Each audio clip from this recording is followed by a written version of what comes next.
यस्य ज्ञानदया सिन्धोरगाधस्यानघा गुणाः स्येव्यतामक्षयो धीराः सश्रिये चामृताय च इति। एवं प्रकारेण गतपाठे अस्माभिः एकः एव श्लोकः पठितः। तत् किञ्चित् अहं स्क्रीन् शेर् कृत्वा दर्शयामि, ततः वयम् अग्रे गमिष्यामः। क्षणमेकम्। रिकार्ड् आन् कृतं वर्तते। शेर्। अस्तु। मन्ये मम शब्दः भवद्भिः सर्वैः स्पष्टतया श्रूयमाणः अस्ति इति। आ, एतद् वर्ड् फैल् भवन्तः पश्यन्तः सन्ति? आम महोदय। समीचीनम्। आम्। स्वरव्ययं स्वर्गनाक त्रिदिवत् त्रिदशालयाः सुरलोकोद्योदिवौ द्वे स्त्रियां क्लीबे त्रिविष्टपम् इति। एषः प्रथमः श्लोकः स्वर्गवर्गस्य पठितः, यत्र स्वर्गपर्यायशब्दाः अस्माभिः पठिताः। आम्। पञ्चमः एषः पाठः आसीत्। इदानीं षष्ठः पाठः पठनीयः। षष्ठः पाठः आरभ्यते, तत्र अग्रे केचन विषयाः पठनीयाः वर्तन्ते। आ, अस्य पाठस्य आरम्भात् पूर्वं विजयलक्ष्मीवर्यया प्रश्नः एकः कृतः। एकक्षणं कोऽपि प्रविशति। अस्तु। त्रिदश शब्द त्रिदशानाम् आलयः त्रिदशालयः इति। त्रिदशः नाम देवः इति। तर्हि तत्र दशा नाम दशा इत्यनेन दशा इत्यस्य प्रकृतिप्रत्ययः कः इति महोदया पृष्टवती। तत्र समाधानम् उच्यमानमासीत्। आम्, प्रकृतमनु एकक्षणं। तर्हि दशा, तर्हि महोदया पृष्टवती दशा इत्यत्र दंशधातुः अस्ति वा इति। हम्म। तर्हि दशति नाम यथा बैटिङ्ग् भवति खलु कोऽपि, यथा सर्पः सर्पदंशः, पिपीलिका दशति, सर्पः दशति, एवं रीत्या दशः कथं दंशनं कर्तुं शक्नोति, कः अभिप्रायः इति चेत् अत्र विग्रहः क्रियते। तृतीया एव दशा येषां, तृतीया यौवनाख्या दशा येषां तादृशाः त्रिदशाः भवन्ति, नाम देवाः भवन्ति इति। तर्हि तत्र दंशधातुः कथं सम्भवति इति चेत् तत्र कोशादिषु विग्रहः क्रियते दशति इव इति दशा। नाम यथा कश्चन सर्पः वृश्चिकः पिपीलिका इत्यादिकं दशनं कुर्वन्ति, दशन्ति, तद्वत् दंशनं कुर्वन्ति, करोति एषः अपि अवस्थाविशेषः अपि। कुतः इति चेत् इदानीं मानवं वस्तुतः दशा प्रतिक्षणं दशति एव अस्ति, नाम दंशनमेव कुर्वती अस्ति दशा। यदा जन्म प्राप्तवान् कोऽपि शिशुः, तदा प्रतिक्षणं सः मृत्युं प्रति गच्छन् अस्ति, एवं खलु। तत्तु अस्माकं मायावशात् हर्षः जायते, ओह मम शिशुः ज्येष्ठः जातः, हा? अधुना किशोरः जातः, युवा जातः, हा? विवाहयोग्यः जातः, प्राप्तोद्योगः जातः, अस्य तु पुत्रः पौत्राः सर्वे विजायमानाः सन्ति, एवं रीत्या अस्माकं हर्षः भवति। वस्तुतः सः हर्षः तु मायावशात्, मायाजन्यः सः हर्षः। वस्तुतः जीवनस्य प्रतिक्षणं या दशा जायमाना अस्ति, सा सर्पवत् एव अस्मान् दशती अस्ति, दशती नाम दंशनं कुर्वती अस्ति इति भावः। अतः अतः दशती इव या सा दशा इति उच्यते। एवं रीत्या अत्र अवगन्तव्यं मान्यः। अस्तु। विजयलक्ष्मी जी। आम महोदय, धन्यवादः। अस्तु। तर्हि अद्य वयं षष्ठस्य पाठस्य आरम्भः भवति। अद्य वयं अ, तत्र स्वर्गलोके ये भवन्ति के देवाः तेषां नामानि पठिष्यामः। प्रतिशब्दं व्याकरणदृष्ट्या अपि अ, तत्र चिन्तनं करिष्यामः। आदौ केचन श्लोकाः सन्ति, तान् श्लोकान् वयं पठामः। क्षणमेकम्। हम्म। तत्र अजरा अमरा देवाः त्रिदशा विबुधासुराः सुपर्वाणः सुमनसः त्रिदिवेशाति दिवौकसः त्रिदिवेशादिवौकसः।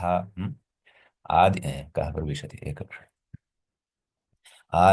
आदितेया दिविशदो लेखा अदितिनन्दनाः आदित्या ऋभवो स्वप्न अमर्त्या अमृतान्धसः बहिर्मुखाः क्रतुभुजो गीर्वाणादानवारयः। अत्र पाठभेदः अपि अस्ति। गीर्वाण इत्यपि दृश्यते क्वचित्, तद् उभयथा अस्माभिः चिन्तनं करिष्यते यदा व्युत्पत्तिः विचारयिष्यते तदा।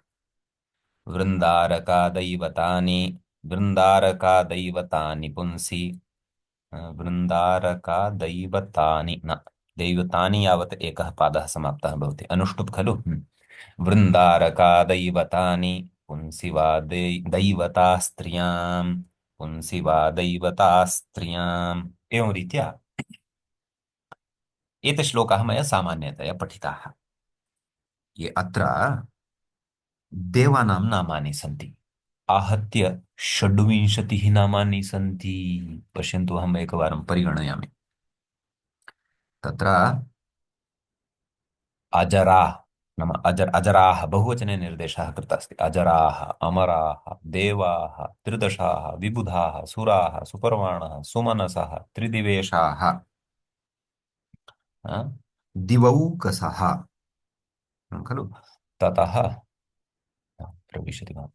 आदितेयः, दिविषदः, लेखाः, अदितिनन्दनाः, आदित्याः, ऋभवः, अस्वप्नाः, अमर्त्याः, अमृताः, अमृतान्धसः, अमृतान्धसः, एकक्षणम् एकक्षणम्, हा, अमृतान्धसः, सम्यक्, अमृतान्धसः एकमेव पदम्। बहिर्मुखाः क्रतुभुजः, क्रतुभुजः, गीर्बाणाः, दानवारयः, अपि च वृन्दारकाः। एतावत् पर्यन्तम् एते चतुर्विंशतिः शब्दाः वर्तन्ते। दानवारयः वा दानवारी इति वा महोदय? नैव नैव, दानवानाम् अरयः इति अग्रे ओ अस्माभिः अस्तु। पठिष्यते। दानवानां शत्रवः, दानवारयः, वृन्दारकाः, एतावत् पर्यन्तं श्लोकत्रये एतावत् पर्यन्तम् एते सर्वेपि शब्दाः पुल्लिङ्गे सन्ति, केवलं पुल्लिङ्गे एव सन्ति। चतुर्विंशतिः एते सन्ति। हम्म। दैवतानि पुंसि वा? दैवतशब्दः पुल्लिङ्गे विकल्पेन भवति। तर्हि अत्र तु नपुंसकलिङ्गपरतया निर्देशः दत्तः अस्ति खलु। ततः उक्तं दैवतशब्दः पुल्लिङ्गे अपि भवति। तर्हि एतेन स्पष्टता भवति यत् दैवतशब्दः पुल्लिङ्गे अपि अस्ति, नपुंसकलिङ्गे अपि अस्ति। नपुंसकलिङ्गे तु साक्षात् अत्र पठितः एव अस्ति दैवतानि इति। पुनः पक्षे पुल्लिङ्गता अपि अत्र भवति। पञ्चविंशः एषः शब्दः। दैवताः, दैवताः, अत्र किञ्चित् लेखने दोषः जातः, देवताः इति वक्तव्यम्। देवताः स्त्रियां, देवता शब्दः तु स्त्रीलिङ्गे एव भवति। विशेषविधिद्वारा अत्र लिङ्गनिर्देशः कृतः अस्ति। एतेषु तु साहचर्यवशात् अस्ति। साहचर्याच्च क्वचित् इति उक्तं खलु पूर्वम्। एषु शब्देषु तु साहचर्यवशात् अस्ति, नाम पुल्लिङ्गता। अन्येपि शब्दाः पुल्लिङ्गाः एव सन्ति, अतः क्वचित् मध्ये हलन्तशब्दाः अपि एतेषु ये आगताः सन्ति, यथा दिविषद्, सुमनस्, दिवौकस्, एते हलन्तशब्दाः सन्ति। कथं सन्ति वयं सर्वं विस्तरेण पठिष्यामः। साहचर्यात् एते सर्वेपि शब्दाः पुल्लिङ्गे वर्तन्ते। यथा आदित्यशब्दः प्रसिद्धः पुल्लिङ्गे अस्ति, लेखशब्दः प्रसिद्धः पुल्लिङ्गे अस्ति, सूरशब्दः प्रसिद्धः पुल्लिङ्गे अस्ति। अतः एतेषां साहचर्यकारणात् एते सर्वेपि शब्दाः पुल्लिङ्गे सन्ति। परन्तु दैवत शब्दविषये तु विशेषविधिः उक्तः, नपुंसकलिङ्गे अपि पुल्लिङ्गे अपि। देवता शब्दः च स्त्रीलिङ्गे अपि, क्षन्तव्यं, स्त्रीलिङ्गे एव भवति इति भावः। इति एते ये षड्विंशतिः पर्यायशब्दाः सन्ति, केषां? देव देवतानाम् अथवा देवानाम्। एतेषां षड्विंशतेः शब्दानां वयम् अधुना व्याकरणदृष्ट्या किञ्चित् किञ्चित् चिन्तनं कुर्मः। व्युत्पत्तिदृष्ट्या, विग्रहदृष्ट्या। क्षणमेकम्, अत्र अस्ति, सम्यक्। इदानीम् अद्य अहं भवतां सौकर्यार्थं व्युत्पत्तिं तत्र तत्र एव टङ्कयित्वा, नाम हैलैट् कृत्वा सज्जीकृतवान् अस्मि। पश्यन्तु। अमराः प्रथमं पदम् अस्ति अत्र, पश्यन्तु। तर्हि पश्यन्तु, विग्रहः न म्रियन्ते, मृङ् प्राणत्यागे इति अत्र धातुः अस्ति। नाम अमराः एतस्य व्युत्पत्तिः उक्ता आदौ सामान्यतया न म्रियन्ते, नाम येषां मरणमेव न कदापि भवति, एवं खलु। वस्तुतः देवाः कदापि मरणं न प्राप्नुवन्ति, तत् सत्यमपि अस्ति। एकः भवति परमदेवः, कः? परमात्मा। एकः भवति केवलं देवः, कः? आत्मा। सः तु कदापि न म्रियते। अतः वस्तुतः वयं सर्वेपि देवाः स्मः। अस्माकं मध्ये या चेतना अस्ति, या या चेतना मम पक्षात् भाषणं कारयन्ती अस्ति, या चेतना भवतां सकाशात् श्रवणं कारयन्ती अस्ति, सा चेतना वस्तुतः देवः एव। तस्याः तु तस्याः चेतनायाः तु कदापि मरणं न भवति। न जायते म्रियते वा इति उच्यते गीतायां। नैनं छिन्दन्ति शस्त्राणि इति उच्यते खलु। अतः वस्तुतः तदेव स्वर्ग पर्याय शब्दानां पठन समये, देव पर्याय शब्दानां पठन समये अस्तु एका काचित् पौराणिकी कल्पना भवति। पुराणेषु पुराणेषु एकः कश्चन पृथक्तया देवलोकः अस्ति, तस्य राजा इन्द्रः अस्ति, अन्येपि देवाः सन्ति। सा पौराणिकदृष्टिः। भवन्तः वैदिकीं दृष्टिं यदि कुर्वन्ति तर्हि अत्र विज्ञानम् अस्ति। दिवु क्रीडा विजिगीषा इत्यादयः बहवः अर्थाः देवशब्दे भवन्ति। अतः वस्तुतः देवाः कस्मिंश्चित् लोके एव सन्ति इति नास्ति। देवाः सर्वत्र भवन्ति। अपि च चेतनदेवाः भवन्ति, जडदेवाः च भवन्ति। वायुः, पृथ्वी, अग्नि एते जडदेवाः सन्ति। चेतनदेवाः तु यथा वयम्, आत्मा, परमात्मा इत्यादयः चेतनदेवाः भवन्ति। अस्तु, तर्हि तेषां मरणं कदापि न भवति। तुदादिगणे एकः धातुः अस्ति मृङ् प्राणत्यागे, प्राणस्य त्यागार्थे मृङ् अस्ति। तस्मात् धातोः पचाद्यच् अर्थात् एकं सूत्रमस्ति तृतीयाध्याये, नन्दिग्रहि पचादिभ्यो ल्योणिन्यचः। अनेन सूत्रेण कर्तृर्थे अच् प्रत्ययः भवति। तर्हि मृङ् एतस्य मृ अवशिष्यते, केवलं मृ। मृ धातोः तत्र अच् प्रत्ययः भवति, अचः अ अवशिष्यते, मृ अ। सार्वधातुकार्धधातुकयो इत्यनेन सूत्रेण ऋ स्थाने अर् इति गुणः भवति। मर् अ मर। न इत्यनेन सह समासः भवति, न म्रियन्ते न मर, एवं समासः भवति। न इत्यत्र विद्यमानं यद् व्यञ्जनं न इति, तस्य न लोपो न यः इत्यनेन लोपः भवति। अतः अमर अमर, प्रथमविभक्ते बहुवचने अमराः इति तत्र रूपं सिद्धं भवति। सम्यक्। एतद् अमर शब्दविषये उक्तम्। इदानीम् अग्रिमः शब्दः अस्ति निर्जरः। अत्र पश्य, निर्जराः बहुवचनान्ततया निर्देशः कृतः अस्ति। बहुवचनान्तनिर्देशे बहूनि प्रयोजनानि भवन्ति। श्लोकनिर्माणं, छन्दसः मर्यादा, स्पष्टप्रतिपत्त्यर्थं, लिङ्गस्य स्पष्टतया निर्देशार्थं, क्वचित् बहुवचनं, क्वचित् एकवचनं, क्वचित् द्विवचनम्, एवं सः प्रकारः ग्रन्थकारस्य। द्वितीयः शब्दः निर्जरा। निर्जराः बहुवचने अस्ति, अत्र मूलतः शब्दः भवति निर्जरा। तस्य व्युत्पत्तिं कथयति पश्यन्तु, जरायाः निष्क्रान्ताः इति। जरा भवति जीर्णावस्था, अस्माकं यथा भवति। यः शैशवावस्थायां यथा भवति तथा युवावस्थायां न भवति, यथा युवावस्थायां भवति तथा वृद्धावस्थायां न भवति। जीर्णावस्था आगच्छति शरीरे, केषाञ्चन विचारेषु अपि आगच्छति जीर्णावस्था। तर्हि जरा, जरा नाम तदेव वृद्धावस्था। तस्याः जरायाः पञ्चमी विभक्तिः अस्ति अत्र मान्यः, जरायाः। तस्याः जरायाः निष्क्रान्ताः नाम निर्गताः सन्ति, तेषां जरा एव न भवति। कुतः? यतः ते नित्याः भवन्ति, मरणादिकं न भवति तत्र। यथा भवन्तः सर्वे देवाः सन्ति, अहमपि देवः अस्मि। कुतः? चेतना अस्ति खलु अन्तः, सा न म्रियते, तस्याः कदापि जरा नास्ति। पौराणिककल्पना अस्ति चेत् अस्तु, तत्र इन्द्रराजः अस्ति, अपरः राजः अस्ति, सः राजः अमुकः राजः राजा अस्ति, अमुकः देवः अस्ति, तर्हि पौराणिककल्पनानुसारमपि एषा व्युत्पत्तिः सङ्गच्छते। देवलोके कदापि कोऽपि वृद्धः एव न भवति। अतः निष्क्रान्ताः जरायाः इति लौकिकविग्रहः भवति। अलौकिकविग्रहे तु अत्र जरा ङसि निर् एवं स्थितिः भवति। तर्हि पाणिनीयव्याकरणे एकं वार्तिकं पठ्यते, निरादयः क्रान्ताद्यर्थे पञ्चम्या, तेन वार्तिकेन निर एतस्य पञ्चम्यन्तेन जरायाः इत्यनेन सह समासः भवति, निर्जरा इति भवति। ततः जरा एतस्य आकारस्य ह्रस्वः भवति, गोस्त्रियोरुपसर्जनस्य इत्यनेन तस्य ह्रस्वः भवति, जरा एतस्य जर इति जायते। निर्जर इति मेलनेन निर्जरा इति शब्दः सिद्धः भवति। ततः विभक्तिकार्ये कृते प्रथमविभक्तेः बहुवचने यथा रामाः इति भवति तद्वत् निर्जराः इति भवति। वस्तुतः अत्र विसर्गः अस्ति, अत्र अत्र एवं खलु, निर्जराः अत्र विसर्गः अस्ति, परन्तु सन्धिकार्यवशात् सः विसर्गः न श्रूयते। भवन्तः श्रुतवन्तः स्युः, किञ्चित् वदामि।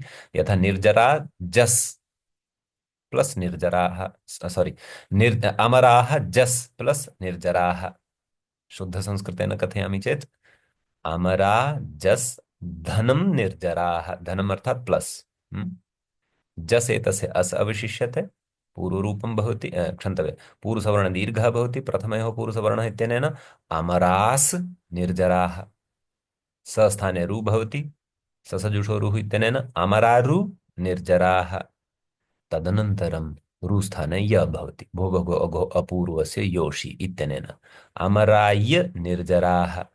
ततः लोपशाकल्यस्य इत्यनेन अथवा हरिसर्वेषाम् इत्यनेन यकारस्य लोपः भवति, अमरा निर्जराः। एवमेव अग्रे अपि निर्जरा देवाः, एतत् सन्धिकार्यमस्ति। अत्र अस्ति वस्तुतः एतत् रामाः इतिवत्, निर्जरा अमराः निर्जराः इतिवत्। समीचीनम्। तृतीयः शब्दः, षड्विंशत्यां शब्देषु तृतीयः पर्यायशब्दः अस्ति देवाः। सन्धिवशात् अत्र विसर्गः सकाररूपेण श्रूयमाणः अस्ति, देवाः। तर्हि तत्र पश्यन्तु किं कथयति व्याख्याता, दीव्यन्ति इति देवाः। एतत् PDF भवद्भिः दृश्यमानमस्ति खलु, कदाचित् प्रथमकक्षावशात् तु न जायमानम् अस्ति। दृश्यते महोदय। सम्यक् सम्यक्, अस्तु अस्तु। तर्हि दिव्यन्ति इति देवाः, दीव्यन्ति नाम तेषां तत्र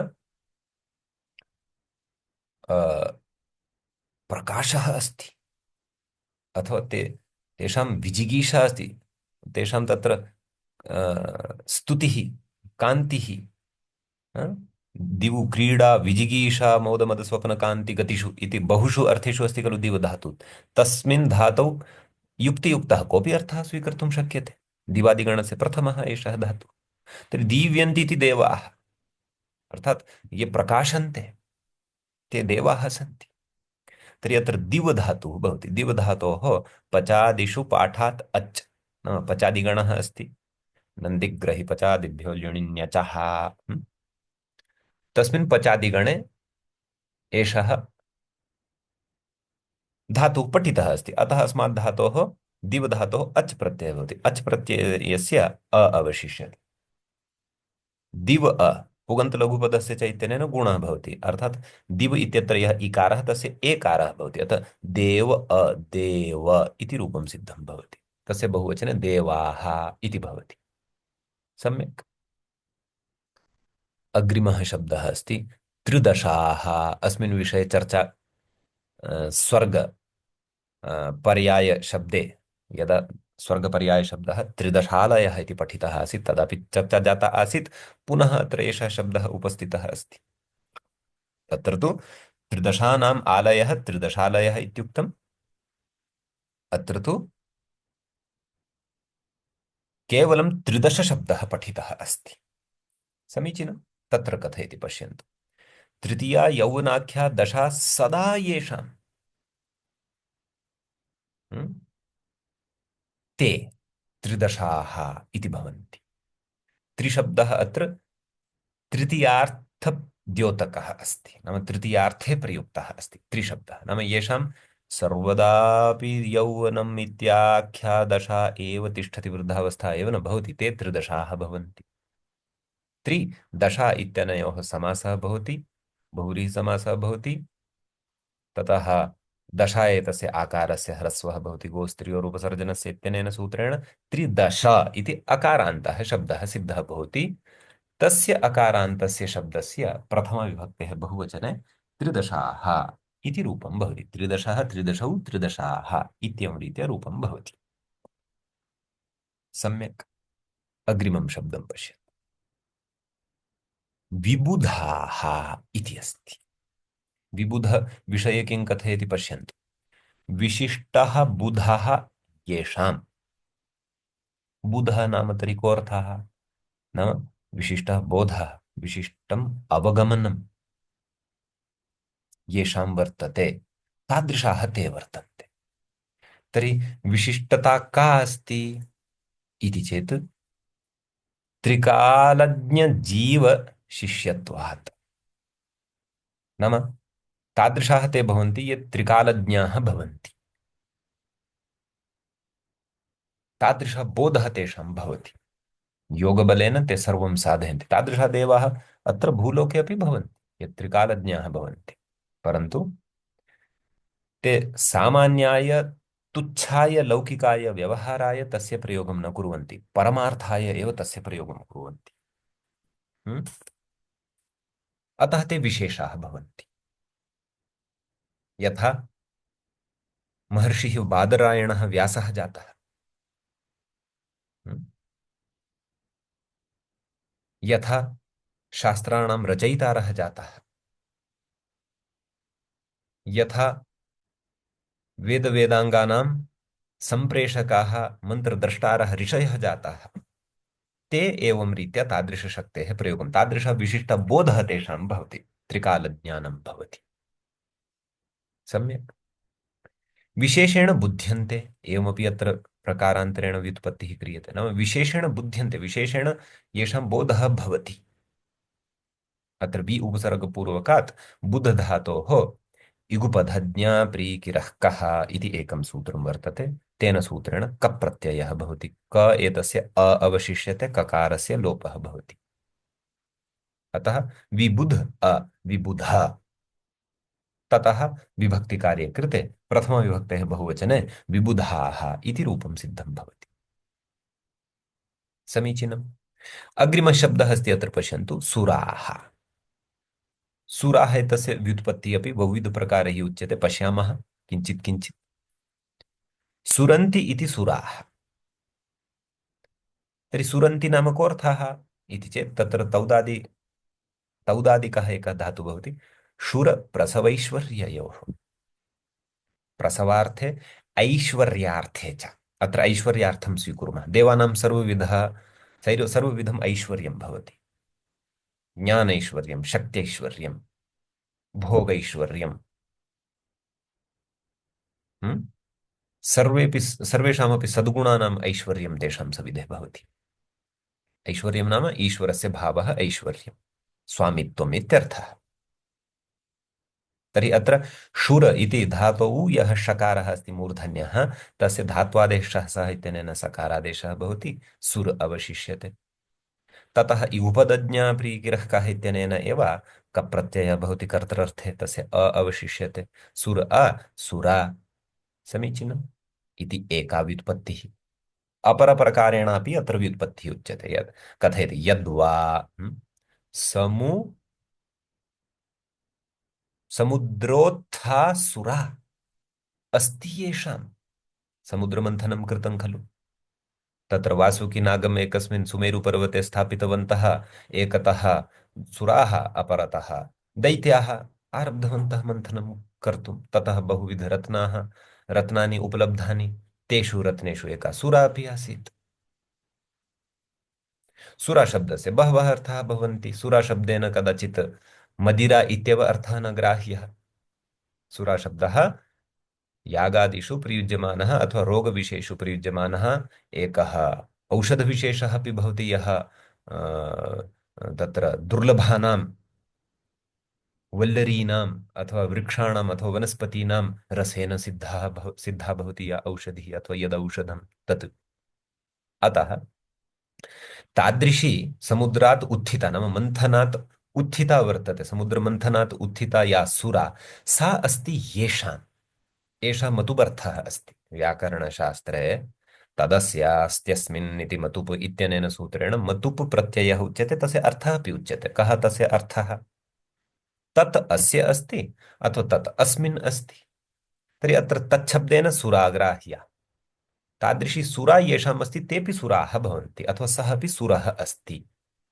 तर्हि अत्र सुरा इति शब्दात् मतुबर्थे अच् प्रत्ययः भवति। सूत्रमस्ति अर्ष आदिभ्योच्, तद्धितेषु एव पठ्यते। मत् यथा यथा बुद्धिः अस्य अस्ति बुद्धिमान्, बुद्धिशब्दात् मतुप् शब्दः क्रियते, बुद्धिमत् शब्दः सिद्ध्यति, बुद्धिमान् इति शब्दः सिद्धः भवति। तद्वत् तत्र अर्षादिगणे पठितेभ्यः शब्देभ्यः मतुबर्थे अच् प्रत्ययः भवति। यथा मतुबर्थे मतुप् प्रत्ययः भवति तद्वत् अच् प्रत्ययः भवति।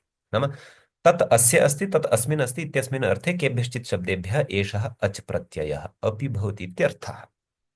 अतः सुरा अच् यस्येति च इत्यनेन सूत्रेण सुरा इत्यत्र रकारोत्तरवर्तिनः अथवा रेफोत्तरवर्तिनः आकारस्य लोपः भवति।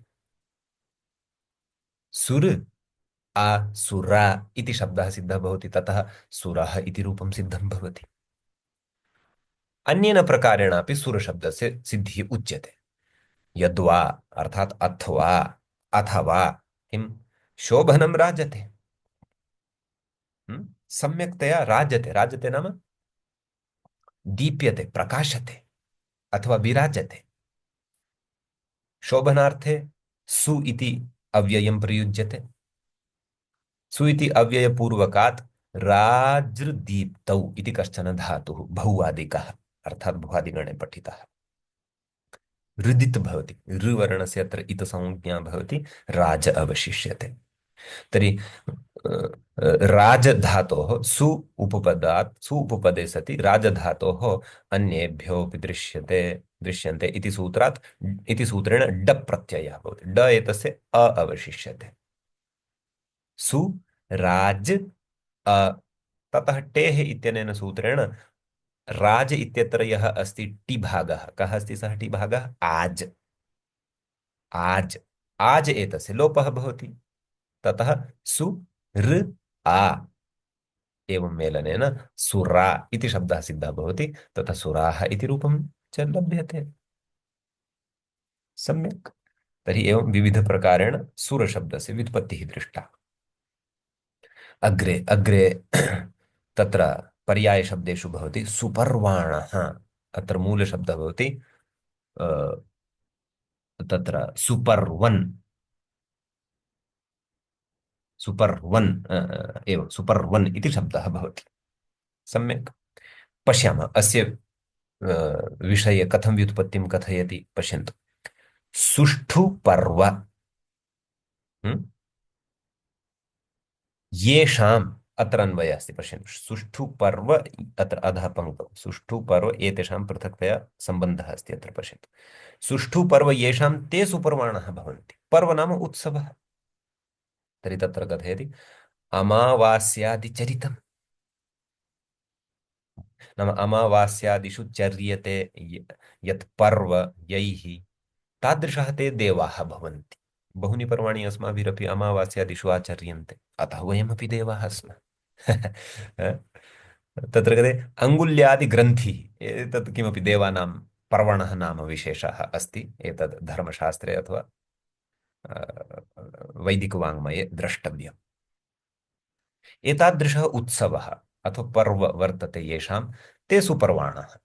सामान्यतया अत्र शोभनम् अथवा सुष्ठु उत्तमं पर्व येषां ते सुपर्वाणः भवन्ति। यथा अस्माकं सनातनवैदिकपर्व पद्धतौ, सनातनवैदिक परम्परायां सर्वाणि अपि पर्वाणि शोभनानि एव सन्ति, सुष्ठुरूपेण एव प्रवर्तन्ते। येभ्यः पर्वभ्यः लोकस्य हितं भवति, परस्परं सौहार्दस्य स्नेहस्य च कश्चन सन्देशः गच्छति। किञ्च प्रतिपर्व अत्यन्तम् उच्चकोटेः किञ्चन विज्ञानं निगूहितं भवति। विज्ञानं विना अस्माकं भारतीयसनातनपद्धतौ आसेतु हिमाचलं, कन्याकुमारीतः आरभ्य हिमाचलं यावत्, काश्मीरं यावत् यावन्ति अपि पर्वाणि आचर्यन्ते, तेषु पर्वसु महत् किञ्चन विज्ञानं भवति, विज्ञानदृष्टिः काचित् भवति। अतः वयं भारतीयाः वस्तुतः सर्वेपि सुपर्वाणः स्मः। समीचीनं। तर्हि अत्र सु उपपदपूर्वकात् नाम सुष्ठु अपि च पर्व अनयोः समासः भवति, बहुव्रीहिसमासः अस्ति। पर्व इत्यत्र मूलशब्दः भवति पर्वन्। तत्र धातुः भवति, पर्व धातुः गत्यर्थकः भवति, पर्व गतौ। तस्मात् औणादिकः कनिन् प्रत्ययः भवति, कनिन् एतस्य अन् अवशिष्यते। पर्व अन् पर्वन्, सुपर्वन्, सुपर्वन्। यद्यपि पर्व शब्दः नपुंसकलिङ्गे, अतएव उक्तं सुष्ठु पर्व, पर्व पर्वणि पर्वाणि, परन्तु बहुव्रीहौ प्रवेशकारणात् बहुव्रीहेः च अन्यपदार्थप्रधानत्वात् पर्वशब्दः यदा अन्यपदार्थं गृह्णाति तदा पुल्लिङ्गता तस्मिन् प्रविशति। साक्षात् तथैव पीतानि अम्बराणि यस्य सः पीताम्बराः, सुष्ठु पर्व येषां ते सुपर्वाणः, सुपर्वा सुपर्वाणौ सुपर्वाणः एवं रूपाणि प्रचलन्ति। शर्मा शर्माणौ शर्माणः इत्यादीनि यथा तथा। समीचीनम्। अग्रिमपर्यायशब्दं पश्यन्तु अत्र सुमनसः। सम्यक्, अत्र पश्य सुमनसः। अत्रापि तदेव शोभनं मनः येषां ते सुमनसः। अत्र पश्य शोभनं मनः येषां ते सुमनसः। मनः नाम चित्तम् अथवा हृदयं, तद् उत्तमं शोभनम् अस्ति। शोभनशब्दस्य यद्यपि भाषान्तरेषु भिन्नः भिन्नः अर्थाः भवन्ति, परन्तु संस्कृते शोभनशब्दस्य अर्थः उत्तमं, सुन्दरं। तत् तादृशं मनः वर्तते येषां, नाम येषां मनसि कालुष्यं, कपटः, धौर्त्यं, दौष्ट्यं, घृणा, क्रौर्यम् इत्यादयः दुष्टाः गुणाः न भवन्ति, तादृशः देवाः एव खलु भवन्ति। समीचीनम्। अस्तु, अग्रे अस्ति त्रिदिवेशाः इति। त्रिदिवस्य ईशाः त्रिदिवेशाः इति भवन्ति। त्रिदिवशब्दः अस्माभिः भवन्तः स्मरेयुः यदि, तर्हि स्वर्गपर्यायशब्देषु पठितः त्रिदिवशब्दः, तस्य तत्र अस्माभिः व्युत्पत्तिः अपि विस्तरेण विचारिता आसीत्, भवन्तः स्मरेयुः यदि। ब्रह्मा विष्णुरुद्राः एते त्रयः दीव्यन्ति यस्मिन् लोके, तादृशः देवः तत्र, तादृशः लोकः स्वर्गः भवति इति तत्र पठितम्। अतः त्रिदिवेश शब्दस्य अवगमने क्लेशः एव न भविष्यति। त्रिदिवस्य ईशाः, ईशाः नाम स्वामिनः, ईश ऐश्वर्ये इति धातुः भवति। सम्यक्। तस्मात् धातोः तत्र किम् एतत् अच् प्रत्ययं कृत्वा ईश इति शब्दः सिद्धः भवति, स्वामी इति अर्थः तस्य भवति। अतः त्रिदिवस्य ईशाः नाम स्वामिनः भवन्ति एते, ते देवाः भवन्ति, नाम स्वर्गस्य स्वामिनः एते देवाः भवन्ति। सम्यक्। आम्, वस्तुतः यस्य सविधे मनः शोभनम् अस्ति, उपरि पश्यन्तु, यस्य सविधे शोभनं मनः अस्ति, नाम मनसि सर्वदा उत्तमविचाराः एव सन्ति, तर्हि स्वर्गः वस्तुतः तस्य अन्तः एव अस्ति, स्वर्गः बहिः नास्ति। तादृशस्य स्वर्गस्य ईशः त्रिदिवेशः भवति, अर्थात् देवः भवति इति भावः। अग्रे पश्यन्तु, दिवौकसः इति अस्ति। तस्य व्युत्पादनं पश्यन्तु कथं कृतमस्ति। दिवम् ओकः येषां ते दिवौकसः। सम्यक्। तत्र दिवशब्दः अकारान्तः अपि अस्ति। दिवशब्दः अदन्तः। हम्म? दिवशब्दः अकारान्तः यः अस्ति सः आकाशार्थे अपि प्रयुज्यते। यथा त्रिकाण्डशेषकोशः एकः वर्तते, त्रिकाण्डकोशः एकः वर्तते। पश्यन्तु, अमरकोशः यथा प्रसिद्धः कोशः अस्ति खलु, तद्वद् अन्येपि बहु प्रसिद्धाः कोशाः सन्ति। यथा मेदिनीकोशः अस्ति, त्रिकाण्डकोशः वर्तते। हम्म? एकः मङ्खकोशः वर्तते। तादृशः जैनीनां बौद्धानाम् अपि बहवः कोशाः वर्तन्ते संस्कृतस्य। परन्तु अमरकारस्य कृतिः विलक्षणा। यदा एषा कृतिः प्रादुर्भूता तदा अन्याः अन्याः कृतयः न सन्ति लोके इति न, परन्तु अन्यासां कृतीनां तथा प्रसिद्धिः न जाता। यथा पाणिनेः अष्टाध्यायी अथवा पाणिनिव्याकरणं यदा उदितं तदा अन्येषां व्याकरणानां प्रसिद्धिः तथा न जाता। किमर्थं? यथा पूर्णता अस्ति तत्र। एवमेव अस्मिन् कोशे अपि पूर्णता अस्ति। सम्यक्। अस्तु, पूर्णता तु कदाचित् नापि स्यात्, परन्तु वैशिष्ट्यम् अस्ति। नाम शब्दानाम् अत्र निबन्धनं विशेषरीत्या कृतं वर्तते। बहवः शब्दाः अत्रापि न सन्ति, लौकिकाः अपि केचन न सन्ति। तत् कदाचित् आगते अवसरे वदिष्यामि। परन्तु 95% अथवा 98% सर्वेपि शब्दाः अत्र ये संस्कृतवाङ्मये प्राधान्येन प्रयुज्यन्ते तेषाम् अत्र निवेशं कृतवान् एव अस्ति कोशकारः। अच्छा जी। ओकः नाम किम्? ओकस् शब्दः भवति, नपुंसकलिङ्गे भवति एषः शब्दः। ओकः, ओकसि, ओकांसि, यथा मनः, मनसि, मनांसि इति भवति खलु, तद्वत्। ओकः भवति आश्रयः अथवा गृहम्। तर्हि दिवं, दिवं नाम अत्र पश्यतु, खं दिवं नभः नाम आकाशम् एव येषाम् ओकः नाम गृहम् अथवा आश्रयः वर्तते, ते दिवौकसः भवन्ति। वस्तुतः आकाशं तु सर्वेषामपि आश्रयः भवति। मम, भवताम्, अस्य सङ्गणकस्य, अस्य ध्वनेः। यः ध्वनिः मया उच्यमानः अस्ति सः आकाशमाध्यमेनैव भवतां सविधेऽपि प्राप्यमाणः अस्ति। तत्सर्वस्यापि आश्रयः आकाशमेव भवति। परन्तु अत्र विस्तरेण का विवक्षा अस्ति इति चेत् दिवौकस इति नाम आकाशं येषाम् ओकः नाम गृहम् अस्ति। नाम यः देवः भवति खलु, अस्मिन् मृत्युलोके अपि यः देवः अस्ति सः इहलोकदृष्टिं तु भजते, परन्तु इहलोकदृष्ट्यापेक्षया तस्य पारलौकिकी दृष्टिः अधिका भवति। सः सम्यक्तया जानाति, चिन्तनं, मननं, ध्यानं, निदिध्यासनम् इत्यादिकं सर्वं कृत्वा सः सुष्ठु प्रकारेण जानाति यत् अहं शून्यरूपः अस्मि। मम वस्तुतः गृहं तु शून्यमेव अस्ति, अहं किमपि नास्मि इत्येव। अन्तः या चेतना अस्ति सापि निराकाररूपा एव अस्ति। तया चेतनया परमनिराकाररूपेण परमेश्वरेण, सर्वव्यापकपरमेश्वरेण, विभुना ईश्वरेण सह सम्मिलितया भाव्यमस्ति।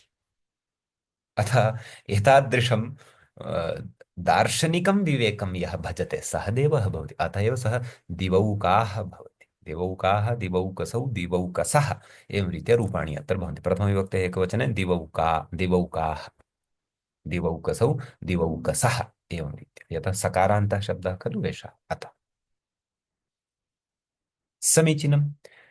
मान्यः अग्रेपि अत्र बहु किमपि अस्ति। अत्यन्तं रुचिकरी व्युत्पत्तिः अग्रे विद्यमानानां शब्दानामपि अत्र अस्माकं पुरतः उपस्थिता भविष्यति।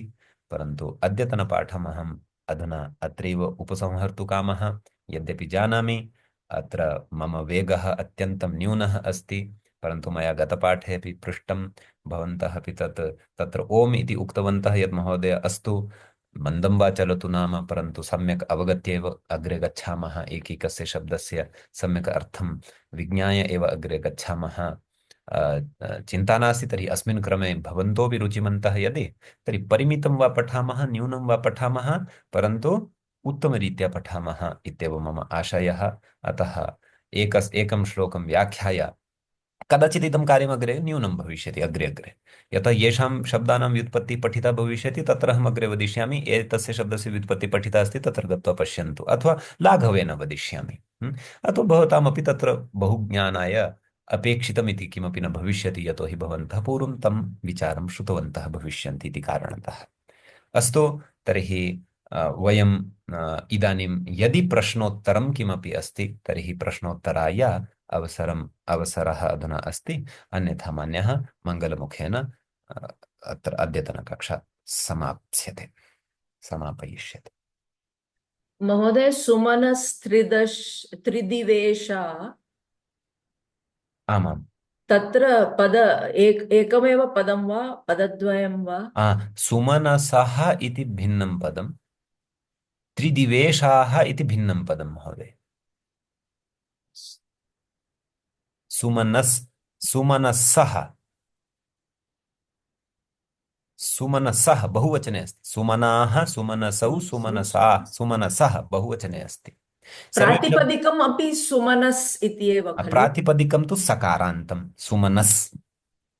अत्र किमस्ति? सुमनस्, सुमनसः, त्रिदिवेशाः, सुमनसः, सुमनाः, सुमनसौ, सुमनसः। सुमनस् इति मूलतः प्रातिपदिकं भवति सकारान्ततया। अत्र बहुवचनान्ततया निर्देशः अस्ति। सर्वेपि शब्दाः अत्र बहुवचने निर्दिष्टाः वर्तन्ते। अस्तु अस्तु। मम मनसि सुमनस् त्रिदिवेशा इति अहं पठितवती। तदेव तत्र तदेव सुमनसः इति एकं भिन्नं पदं, त्रिदिवेशाः इति भिन्नं पदम्। चन्द्रमस् इव एव शब्दः किल महोदय? आम्, चन्द्रमाः, चन्द्रमसौ, चन्द्रमसः, तद्वत्। तत्र कुत्रचित् सकारः कृतः, तत्र विबुधाः इत्यस्मिन् तु सकारः न कृतः। विबुधाः सुराः, आम्, तत्र तस्य अत्र सन्धिवशात् सत्वं जातम्। अत्र सन्धिकार्यं न वस्तुतः विसर्ग कर्तुं शक्यते किल, विबुधाः सुराः। विकल्पः अस्ति अत्र, वाशरी इति वाशरी, सत्यं सत्यं विकल्पेन भवति। अमरसिंहस्य इच्छा अस्ति यत्र कर्तुम् इच्छते। महोदय, अजरा इति न दत्तम् अत्र। अजरा, अमरा, देवा, अजरा, निर्जरा इति दत्तमस्ति खलु? निर्जरा अस्ति, अजरा नास्ति। वस्तुतः निर्जरा अजरा इत्यनयोः महान् भेदः नास्ति। यथा निर्गताः जरायाः इत्युच्यते खलु। अजरा इत्यत्र विग्रहः भविष्यति, अविद्यमाना जरा येषां ते अजराः। वस्तुतः अजरशब्दः अपि पर्यायशब्दः एव भवति। अपि च एकः विषयः अस्ति, एते विषयाः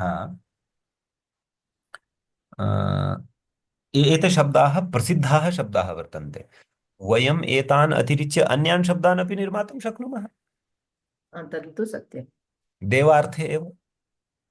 इदानीम् अहं वदामि देवलोकवासिनः, देवाः भवन्ति, देवलोकवासी इत्यपि एकः पर्यायशब्दः भवति। एवं खलु? अतः एवं रीत्या बहुविधान् शब्दान् कर्तुं शक्नुमः, परन्तु एषः आहत्य प्रसिद्धान् शब्दान् आनीय अत्र स्थापितवान्।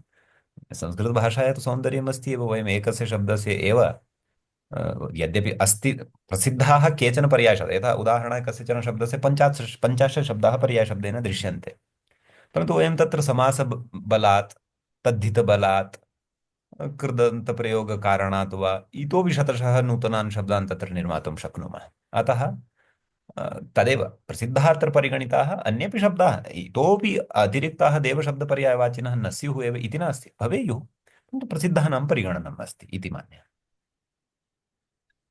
महोदय, कृपया तत्र भवतः ध्वनिमुद्रणं, मङ्गलश्लोकान् श्लोकाः ये सन्ति तेषां ध्वनिमुद्रणम् अपि च आमां महोदय, करिष्यामि। मया उक्तमस्ति, अवश्यम्। तत्र पञ्च श्लोकान् स्वीकृत्य यदि करोति चेत् तत्र अस्माकं करिष्यामि। नो चेत् तत्र मुखेन तिष्ठति। यद्यपि श्लोकं यदा पठामः तस्मात् अनन्तरं पर्यायपदाः, पदानि अत्र अमरसिंहस्य प्रावीण्यं पश्यतु महोदय। तत्र तु सुबन्तपदानां व्युत्पत्तिः अस्ति, सूत्रव्याख्यानमपि अस्ति, अपि च तत्र समासः अपि वयम् अवगन्तुं शक्नुमः अनेन श्लोकेन। बहु उत्तममस्ति। आमामां वस्तुतः व्युत्पत्तिं न उक्तवान् सः, व्युत्पत्तिः तु व्याख्यात्रा उच्यमाना अस्ति। हा, अस्तु, सुधाव्याख्या अस्तु। हा, सुधा व्याख्यायाम् उच्यमाना अस्ति, हा, परन्तु अथवा अन्याः अपि व्याख्या भवितुमर्हन्ति, परन्तु श्लोकाः मूले रुचिकरशैल्या उपनिबद्धाः वर्तन्ते इति तु सत्यम्। पर्यायशब्दाः आम्, अपि पर्यायशब्दाश्च अपि च जानीमः, तत्र बहु उत्तममस्ति। एवम् अस्ति। महोदय नमस्ते। महोदय महोदय नमो नमः। गतवर्गे नमामि महोदय। महोदय गतवर्गे महोदय सुरलोक इति यः पदमस्ति महोदय, आमाम्। सः पुल्लिङ्गे अस्ति महोदय। किन्तु महोदय इदं पदं पृथक्त्वेन महोदय द्वितीयपङ्क्तौ निर्दिष्टं न महोदय, छान्दसमर्यादायाः कृते महोदय। किमिति किमिति पुनः वदतु महोदय। महोदय स्वर्व्ययं स्वर्गनाक् त्रिशालय त्रिदशाल्यः इति सूरलोको। इति इति महोदय इतरेतर द्वन्द्वे कृते सर्वे हम्म। शब्दाः पुल्लिङ्गे, आमाम्। सुरलोकपि पुल्लिङ्गं। आम्, किन्तु सुरलोकः अपि पुल्लिङ्गे एव अस्ति महोदय। पुल्लिङ्गे किन्तु महोदय तत्र पृथक्त्वेन निर्दिष्टः न महोदय द्वितीयपङ्क्तौ। किमर्थं प्रथमं पङ्क्तौ यः द्वन्द्वसमासः अस्ति हा, हा। तस्य अन्तर्भूत न, छान्दसमर्यादायाः कृते महोदय। सत्यं, छन्दसः मर्यादा इत्यपि एकं कारणं। किञ्च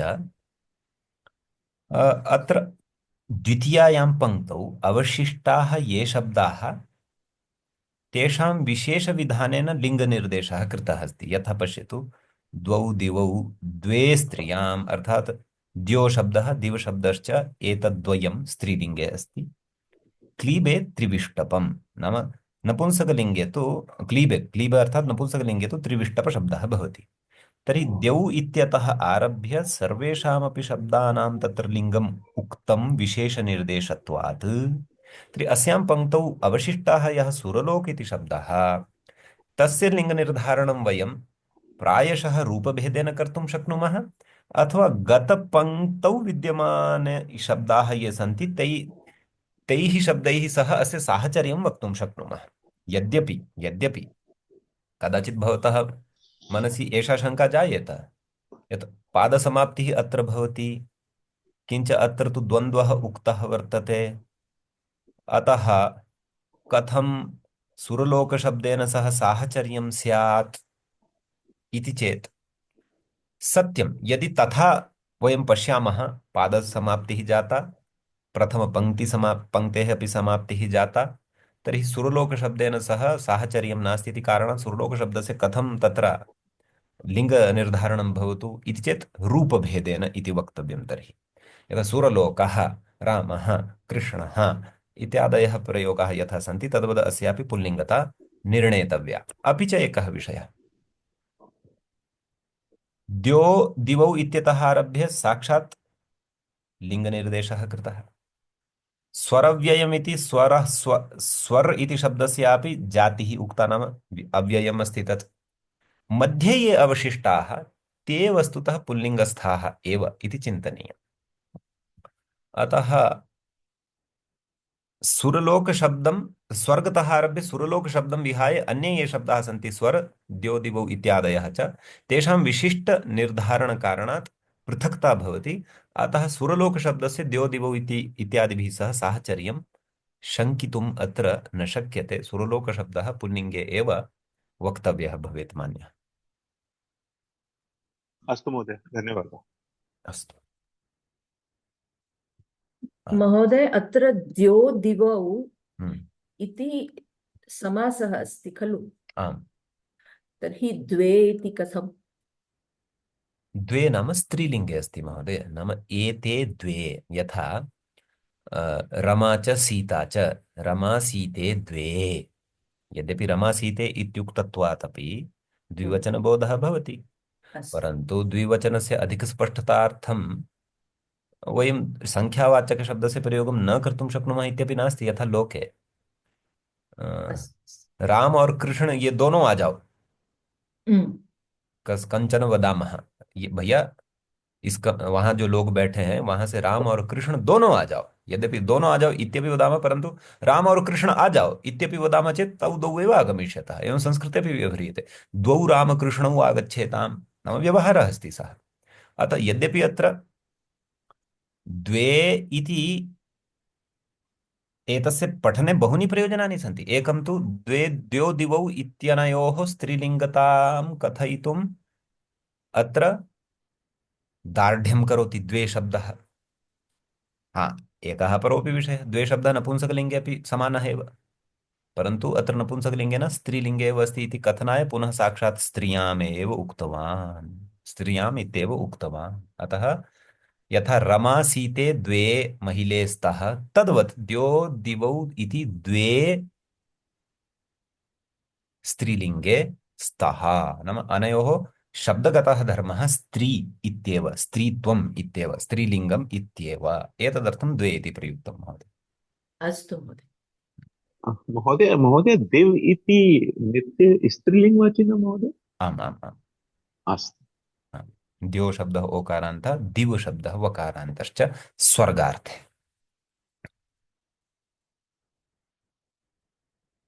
मान्यः अन्यः कोऽपि प्रश्नः? तर्हि एवं बहु सम्यक् अस्ति महोदय, तत्र दर्शयित्वा भवान् तत्र आम्, अस्तु अस्तु, तदेव। highlight महोदय कृत्वा। दिव् आकाशार्थे अपि स्त्रीलिङ्गे खलु? किं किम् इति महोदय? दिव् आकाशार्थे अपि भवति खलु? आम्, आकाशार्थे अपि स्त्रीलिङ्गे, आम् स्त्रीलिङ्गे एव अस्ति। स्त्रीलिङ्गे। एवम् एवम्। आम्, तर्हि अन्या काचित् चर्चा, बहु प्रश्नः? सम्यक् आसीत् कक्षा। धन्योऽस्मि महोदय। तर्हि वयम् अद्यतनपाठस्य मङ्गलाचरणं कुर्मः, अग्रिमरविवासरे पुनः मिलामः। यस्य ज्ञानदया सिन्धोरगाधस्यानघा गुणाः, सेव्यतामक्षयो धीराः स श्रिये चामृताय च। एवञ्च अमरकोश इत्याख्यस्य ग्रन्थस्य षष्ठः एषः पाठः अस्माकं क्रमे सम्पन्नतामगात्। अग्रिमे पाठे पुनः उपस्थिताः भविष्यामः अग्रिमं पद्यमादाय। तावता सर्वेभ्यः भवद्भ्यः नमस्कारः मन्ये।